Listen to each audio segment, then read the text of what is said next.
ಈಗ ಒಂದು ಕಂಪ್ಲೇಂಟ್ ಅಂತ ಬಂತು, ರಿಜಿಸ್ಟರ್ ಆಯಿತು ಇನ್ ಕಾರ್ಪೊರೇಟ್ಸ್ ಅಟ್ಲೀಸ್ಟ್ ಬಂತು ಅಂದರೆ ನಾವು ಅವೇರ್ನೆಸ್ ಕ್ರಿಯೇಟ್ ಮಾಡುವಾಗಲೇ ಎಂಪ್ಲಾಯೀಸ್ಗೆ ನಾವು ಹೇಳಿರ್ತೀವಿ, ಇಫ್ ಯು ಫೀಲಿಂಗ್ ಯಾವುದೋ ಒಂದು ಪಾಯಿಂಟಿಂದ ನಿಮಗೆ ಅನ್ನಿಸ್ತಾ ಇದೆಯಾ ಇದು ನನಗೆ ಅನ್ಕಂಫರ್ಟಬಲ್ ಆಗ್ತಾ ಇದೆ ಅಂತ, start keeping messages, start keeping proofs for that. Okay, like ಈಗ ಒಂದು ಕಾಫಿ ಶಾಪಲ್ಲಿ ಹೋಗಿದ್ದೆ, ಆ ಕಾಫಿ ಶಾಪ್ದು ರಿಸೀಟ್ ಇರಬಹುದಾ, ಇಲ್ಲ ಅದ್ರದ್ದು CCTV ರೆಕಾರ್ಡಿಂಗ್ ಇರ್ಬೋದಾ, ಇಲ್ಲ ಮೊಬೈಲ್ ಮೆಸೇಜಸ್, ವಾಟ್ಸಪ್ ಮೆಸೇಜಸ್ ಇರ್ಬೋದಾ.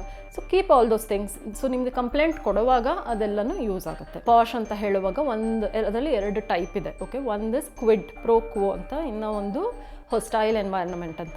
ಸೊ ಕ್ವಿಡ್ ಪ್ರೋ ಕ್ವೋ ಅಂತ ಹೇಳಿದ್ರೆ you give me this, I give you that ಅಂತ. It's kind of an arrangement. So ಇನ್ನೂ ಒಂದೇನಂದ್ರೆ ಹೋಲಿಸ್ಟಿಕ್ ಎನ್ವೈರನ್ಮೆಂಟ್ ಕ್ರಿಯೇಟ್ ಮಾಡೋದು. ಅಂದರೆ ಈಗ ನಮ್ಮ ಕಾರ್ಪೊರೇಟಲ್ಲಿ ಇದು ತುಂಬ ಆಗುತ್ತೆ. ಓಕೆ, ಸೊ ಅದು especially during the times of performance review and all. So ಈಗ ಒಂದು ಟೀಮಲ್ಲಿ ಇರುವಾಗ ಒಬ್ಳು ಹುಡುಗಿಗೆ ಪ್ರಮೋಷನ್ ಸಿಗ್ತಾ ಇಲ್ಲ, ಒಂದು ಎಕ್ಸ್ಟ್ರಾ ಇನ್ಕ್ರಿಮೆಂಟ್ ಸಿಕ್ಬಿಡ್ತಾ.